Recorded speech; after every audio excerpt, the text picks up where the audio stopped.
a groundbreaking at the Orange County Great Park.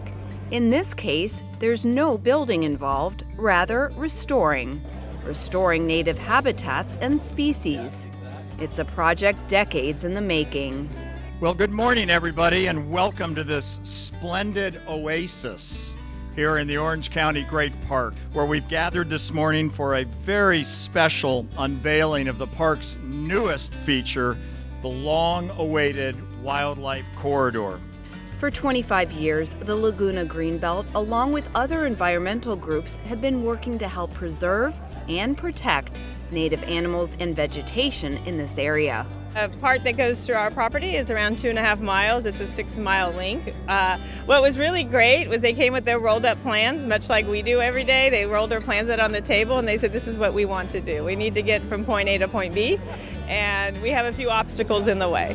Those few obstacles in the way happen to have been a military base and 18 lanes of freeway. And it's amazing when I look back at our first meetings and them being in 2008 and the fact that we've been together, we've stuck together, and my comments about you don't necessarily sometimes need things in writings as long as everybody has the passion to get where they want to go together and have a clear goal. And the fact we're here today and it's already taking shape, to me, is very special. Now the city, developers, organizers, and officials come together to celebrate this project, allowing animals to inhabit the land, or if they choose, to pass through. This is the opportunity for the wildlife that lives up in the hills to find its way all the way down through Irvine, safely through Irvine, and in fact get across the freeways when the wildlife corridor is complete and into the mountains on the other side and then down to the ocean if they choose to go so far. And the reason, though, that that's so important is because of the fact that if these populations are isolated, they end up without the necessary biological diversity, they end up sick, they end up nowhere near as healthy and able to reproduce. And so this is an opportunity for us to help regenerate the species that'll use the corridor. Species include gray fox, bobcat, coyote, and native birds. In addition, new plant life will flourish, giving the animals a wider range to feed, hunt, and mate.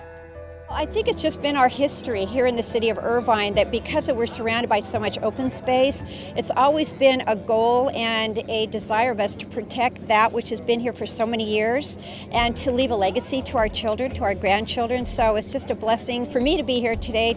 Nearly a quarter mile at its widest point, the 175-acre corridor covers land once used for agriculture and a portion once the former Marine Corps Air Station El Toro golf course. We will be delivering this open space in better condition than when we found it. We're going to be remediating some of the old uses. A lot of our land has been used for cattle raising, but we have a lot of remediation efforts going on, taking out the grasses brought in by cattle and putting in native grasses, which are better for the environment. They're more drought resistant, they're more fire resistant.